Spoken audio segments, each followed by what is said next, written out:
সম্মানিত উপস্থিতি, আসসালামু আলাইকুম ওয়া রাহমাতুল্লাহ।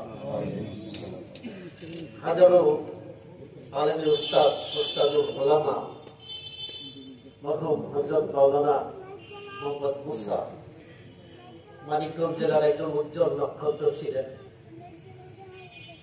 একজন আলেমের মৃত্যু ইতিমধ্যেই আলোচনা হয়েছে, একটা জগতের মৃত্যু।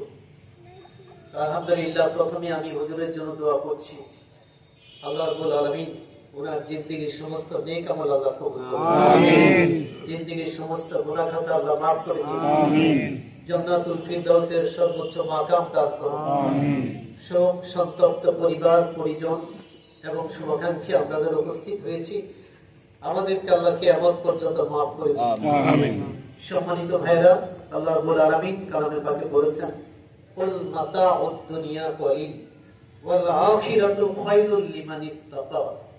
হে নবী, আপনি দুনিয়ার মানুষকে জানিয়ে দেন, দুনিয়ার জীবন খুব সংক্ষিপ্ত, নগণ্য, কিন্তু একজন মুত্তাকি ব্যক্তির জন্য আখিরাতে উত্তম। সম্মানিত ভাইরা, মরহুম মুসা হুজুরকে দেখেছি, অত্যন্ত বিনয়ী, নরম, কোমল হৃদয়ের অধিকারী, একজন জান্নাতি মানুষের যে চরিত্র, আলহামদুলিল্লাহ, আমি ছোটবেলা থেকে, শৈশব থেকে, এই মাদ্রাসা প্রতিষ্ঠা লগ্ন থেকেই হুজুরের সাথে কাজ করার সুযোগ হয়েছে। আমি সারা জীবনই দেখেছি এমন বিনয়ী, এমন কোমল মানুষ যা লাখো লাখো মানুষের মধ্যে পাওয়া যায় না। আল্লাহ রাব্বুল আলামিন হুজুরকে কবুল করুন এবং হুজুরের যারা আমরা ছাত্র আছি এবং শুভাকাঙ্ক্ষী আছি, সবাইকে আল্লাহ কিয়ামত পর্যন্ত কবুল করুন, আমিন। আলহামদুলিল্লাহ রাব্বিল আলামিন, ওয়াসসালাতু ওয়াসসালামু আলা সাইয়্যিদিল মুরসালিন মুহাম্মাদিন ওয়া আলা আলিহি ওয়া আসহাবিহি আজমাইন। আমরা মাওলানা মুসা সাহেব রাহমাতুল্লাহি আলাইহি তাআলা মুস্তাহিজি, এখানে উলামায়ে কেরাম মুরব্বিয়ান আছেন, অনেক কথা হয়েছে।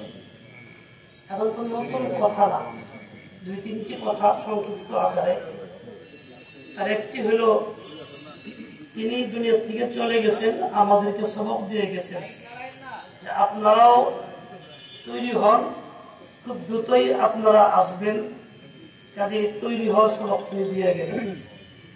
দ্বিতীয় কথা হলো এই, মুসা সাহেব সারা জীবন ইলমে আমলের সাথে সম্পৃক্ত এবং বিনয়তার সাথে কাপড়ে গেছেন। এই সবকটা আমাদের, আমরা যাতে ইলমে আমলের সাথে এভাবেই সম্পৃক্ত থাকি, দৃঢ়তার সাথে থাকি। তৃতীয় কথা হলো এই, ওনার আখিরাতের ফিকির ছিল অনেক বেশি, যে আমি ছিলেন। আপু যদি কোনো ভুল ত্রুটি করে থাকে তাহলে আপুকে মাফ করে দেবেন, আর আপুর জন্য দোয়া করবেন, আমাদের জন্য দোয়া করবেন, এই বলে আমি আমার কথা ধন্যবাদ জানাচ্ছি। আমরা কৃতজ্ঞতা জানাই তাদের প্রতি। তারা দ্রুত সময়ের মধ্যেই বিদ্যুৎ দিয়ে আমাদের সকলের সুবিধা করে দিয়েছেন। একজন আলেমে দিনের জানাজা অনুষ্ঠানে তাদের এই যে আন্তরিকতা, কৃতজ্ঞতা তাদের সকলের প্রতি। নিশ্চয়ই আল্লাহ এর অত্যন্ত প্রতিদান দেবেন।